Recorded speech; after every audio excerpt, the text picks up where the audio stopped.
Wanna Iguana, written by Karen Kaufman-Orloff and illustrated by David Cottrell, Alex tries to persuade his mother into letting him get his friend's baby iguana when he moves away.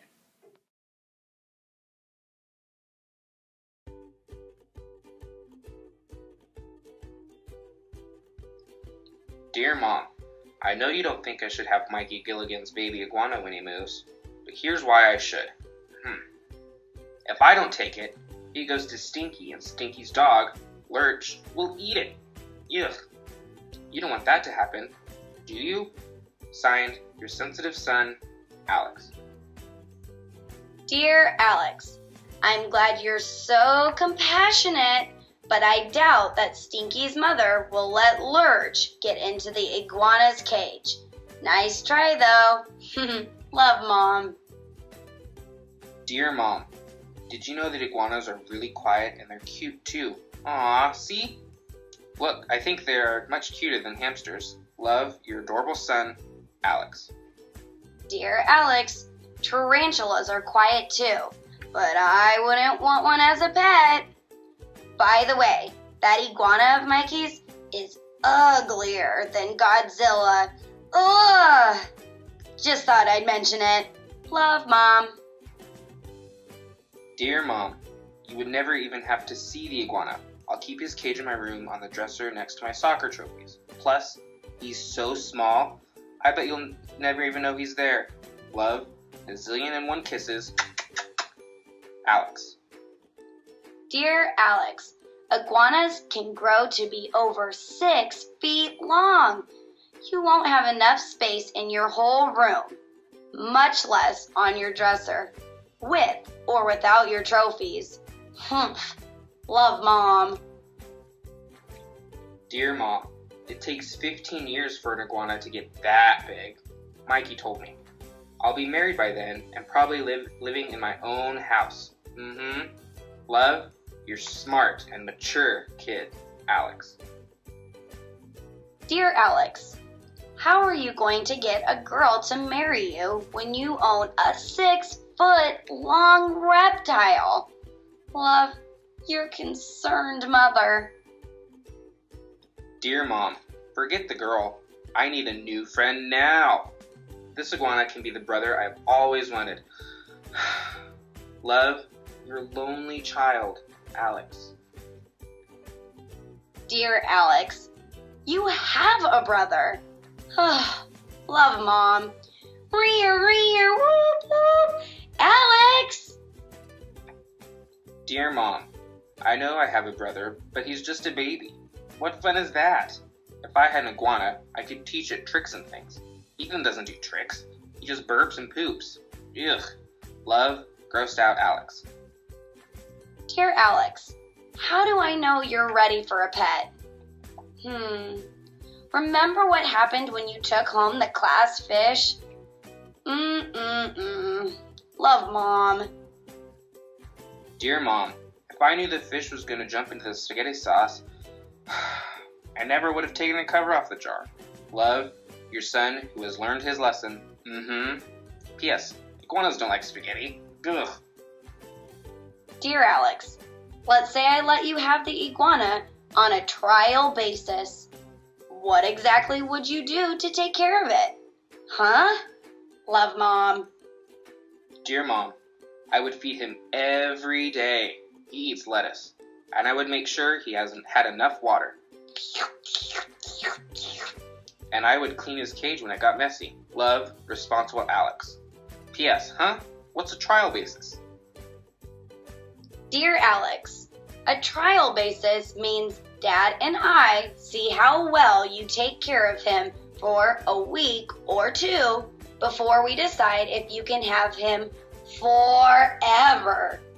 Remember, Stinky and Lurch are waiting. Ruff, ruff, ruff. Love, Mom. P.S. If you clean his cage as well as you clean your room, you're in trouble. Uh-oh. Dear Mom, I'll really, really, really try to clean my room and the iguana's cage. Also, listen to this. I'll pay for the lettuce with my allowance. I mean, how much can one baby iguana eat, anyway? Love, Alex, the financial wizard. Are you sure you want to do this, Alex? Yes, Mom. I want the iguana. Please. Dear Alex, look on your dresser. Love, Mom.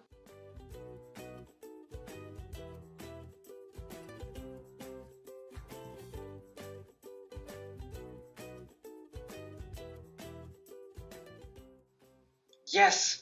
Thank you. Thank you.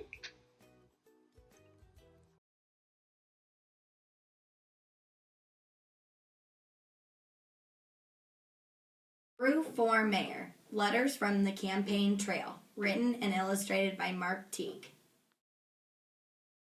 Ike, a very upbeat hound, finds out that Hugo Bugworth, a mayoral candidate, claims to put the restrictions on what furry critters are able to do.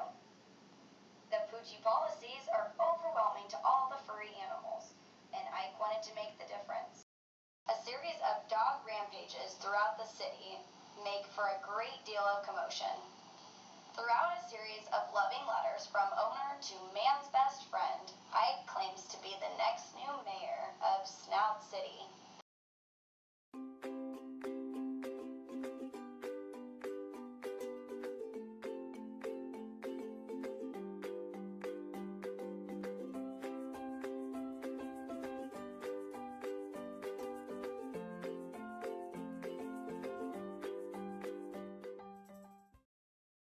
Bugsworth was faced with a challenge by a mysterious candidate for mayor. Headlines throughout the city of this crazy announcement.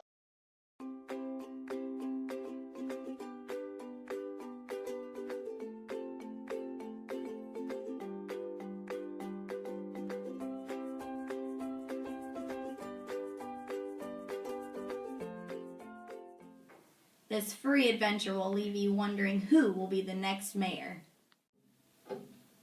Click Clack Moo, Cows That Type, written by Doreen Cronin, pictures by Betsy Lowen. Are cold in the barn, so they're demanding electric blankets. Farmer Brown doesn't want to give them blankets, so the cows and hens go on strike. No milk and no eggs. Farmer Brown got out his own typewriter and wrote the cows and hens a note. There will be no electric blankets. I demand milk and eggs from you. Because Duck was a neutral party, he brought the note Farmer Brown wrote to the cows. The cows held an emergency meeting. The next morning, Duck brought a note to Farmer Brown saying that the cows will exchange their typewriter for electric blankets.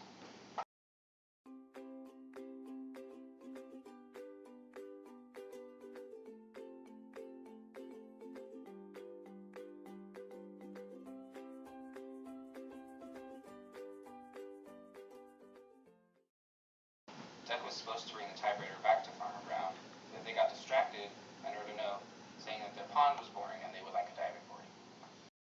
The conclusion of the story leaves readers wondering what will happen next.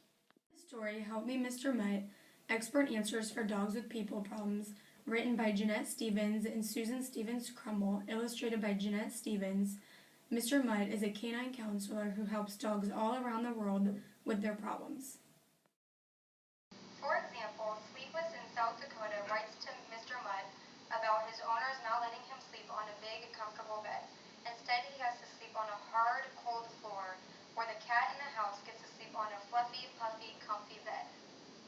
Mr. Mutt writes to Sleepless and he gives him solutions to his problems. He tells him to use the fluffy, puffy, comfy cat bed for a pillow, or better yet, to use the cat as a pillow. The queen cat hears about this and tells Mr. Mutt to mind his own business, and the cats are superior. She does not want him to say anything else about her, otherwise she's going to go upstairs and solve it herself. Mr. Mutt continues to talk about the cat when helping dogs solve their problems, and she gets sick of it and goes upstairs and ties him up, leaving dogs all around the nation wondering who they're going to go to with their problems and get help. This book could be fun for elementary students to read because it leaves them wondering what would actually happen to dogs all around the world if they didn't have their canine counselor to talk to. Ever since Karen Kaufman Orloff was a little girl, she loved books. She spent many Saturdays at her local library in Orangeburg, New York, where she grew up. She knew she wanted to do something with books as a career, so she got a degree in English/Publishing Studies from Hofstra University in 1981 and became an editor working mainly for magazines. She married her husband Brad in 1985. In 1987, she left her full-time job to become a stay-at-home mom for her first child, Max. This is when she really began to write. She wrote articles for magazines like Baby Talk and New York Family. She also started doing a weekly column about her family's life for the Poughkeepsie Journal.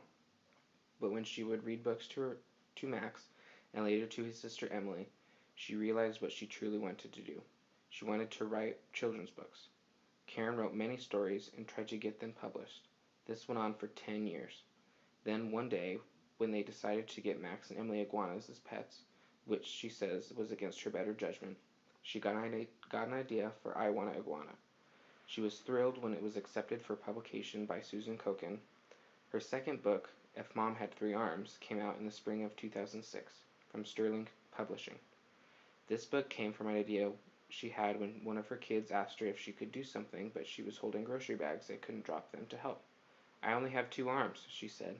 Later, she thought, what if a child wonders what it would be like if his mom had more than 2 arms? Karen also does school visits. She says in the fall of 2014, she will be launching a new website for teachers using her I Wanna books in the classroom. The URL is www.iwannabooks.com. Books Karen Kaufman Orloff has written are If Mom Had Three Arms, Talk Oscar Please, Mystery at the Museum, The Big Top Circus Mystery, I Want a New Room, I Want to Go Home, which will be released in the fall of 2014. In this book, Alex is not happy about going to his grandparents' retirement village while his parents go on vacation. How boring. Desperate emails turn into fun stories as Alex makes a discovery. Grandparents are way cooler than he thought. And the final book, I Want Iguana, is our feature book. In this book, Alex has to convince Mom to let him have an iguana, so he puts his arguments in writing. Funny negotiations go back and forth through notes. Will Alex get the pet of his dreams? I Want Iguana was a Children's Book of the Month Club selection, as well as a Junior Library Guild selection. It was also chosen by Scholastic for its book club and as an audiobook, and it has just been chosen by Putnam for their Modern Gems collection of keepsake hardcover special editions. In addition, I Want Iguana was a 2005 IRA Notable Book, as well as a third-place finalist for the 2005-2006 Florida Reading Association Children's Book Award. It was put on the 2005-2006 Read Aloud Books to Go to Miss Amy list and was one of 5 books selected for the 2006-2007 Kinder Classic Award, created by Prairie View North Library in Missouri. It was also one of 21 books selected for the 2005-2006 Panther Paw Book Award in Dallas, Texas, and was a nominee for the 2007-2006 California Young Reader Medal. How to make a clothespin iguana. Iguanas are big herbivorous lizards from the reptile family. Iguanas are found in tropical areas in the Caribbean and Central America and other islands. Even though there are many types of iguanas, the most known is the green iguanas, which can be used as house pets and also children's crafts. Iguana crafts are very popular, especially when learning the letter I. Children can easily make an iguana from paper or from craft sticks. Today we will show you how to make an iguana who can open and close his mouth.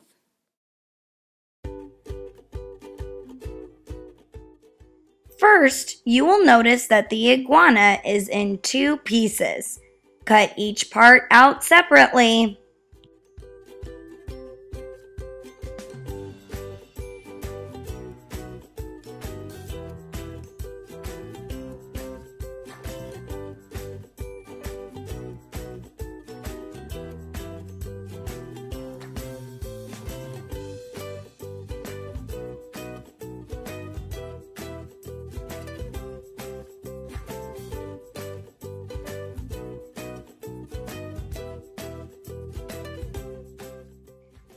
After you complete cutting around the entire iguana, you will then cut the iguana into 2 parts.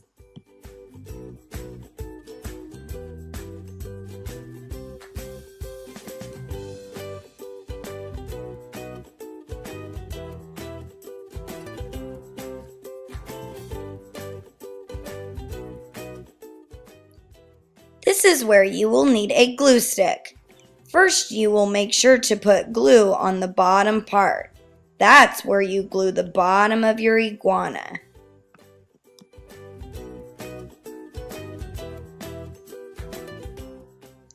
After you finish gluing on the bottom part of the iguana, you will then use your glue stick to glue the top part of your iguana to your clothespin.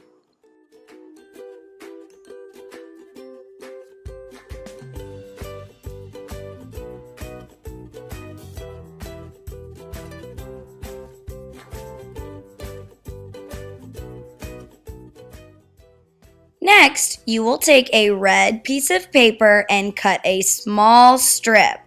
This strip will be the iguana's tongue. The iguana's tongue will need to be curled a little bit to make it look like a tongue.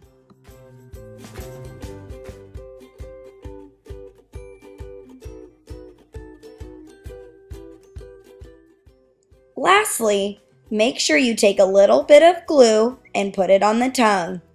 Then you will put it on the iguana's mouth.